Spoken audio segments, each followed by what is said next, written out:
In early mathematics, if you want to prove something exists, you simply build it. You solve for x, construct the geometric figure, or write out the formula step by step. But in advanced mathematics, relying on direct construction eventually hits a wall. You need a way to prove that mathematical objects inherently exist, even if you can never physically map them out. That wall usually appears when you encounter infinite dimensional spaces. If you try to construct a framework for an infinite space point by point, the direct method breaks down. The calculations would literally never finish. To get around this, mathematicians rely on Zorn's lemma. Equivalent to the Axiom of Choice, it is a logical tool that allows us to bypass the construction process entirely and guarantee that specific, complex mathematical structures actually exist. Relying on Zorn's lemma allows us to establish the existence of the complex structures that hold modern functional analysis together. It provides the ability to navigate infinite structures with absolute certainty, without getting trapped in infinite, impossible calculations. To see how Zorn's lemma guarantees existence, we have to establish how to order a set of items. Think about university prerequisites. Calculus 1 comes before Calculus 2, so those courses have a strict order. But if you compare Calculus 2 to French literature, neither one is a prerequisite for the other. They are completely incomparable. In mathematics, this is called a partially ordered set, or a poset, denoted by the letter M. The elements are linked by a relation, written as less than or equal to. For the set to be valid, the relationship must be reflexive, antisymmetric, and transitive. The partial part means that while vertical paths have a clear order, elements sitting horizontally across from each other remain incomparable. Within that poset, we can trace a strict, unbranching path from the bottom toward the top. This is called a chain.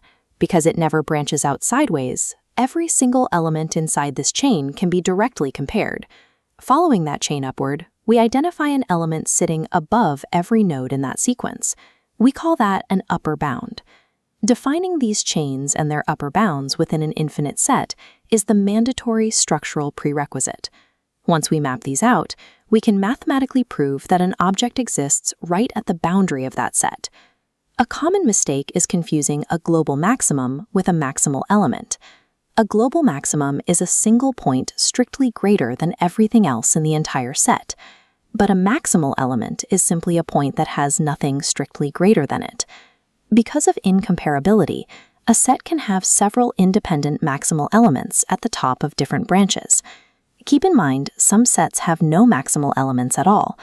If you look at the real numbers, ordered by size, there is no maximal number. You can always add 1 to get a larger value, and infinity is a concept, not a distinct real number in the set. To see incomparability in action, consider a set of ordered pairs. If our rule states that one pair is larger than another only if both numbers in the coordinate are larger, then the coordinates 1, 5 and 5, 1 cannot be compared. 5 is larger than 1, but 1 is less than 5. Or look at the subset of numbers 2, 3, 4, and 8, ordered by divisibility. 2 divides into 4, and 4 divides into 8. But 3 doesn't divide into anything else in this group, and nothing divides into 3.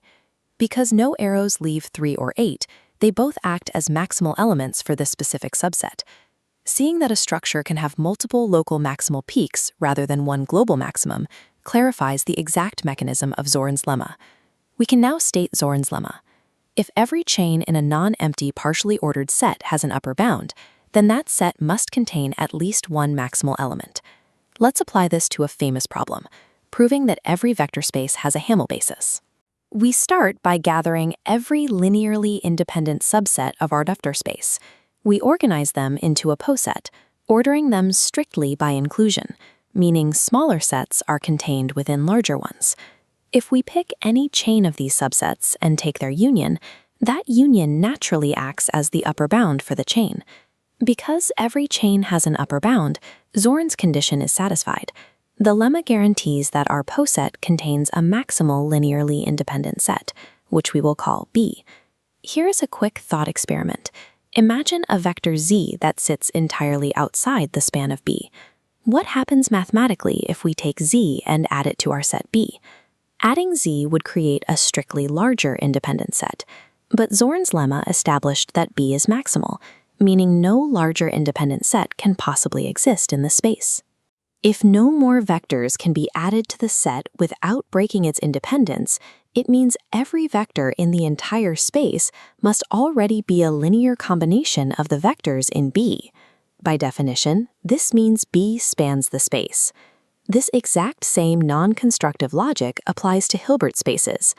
By organizing orthonormal sets by inclusion and verifying the upper bounds, Zorn's lemma proves that every Hilbert space contains a total orthonormal set.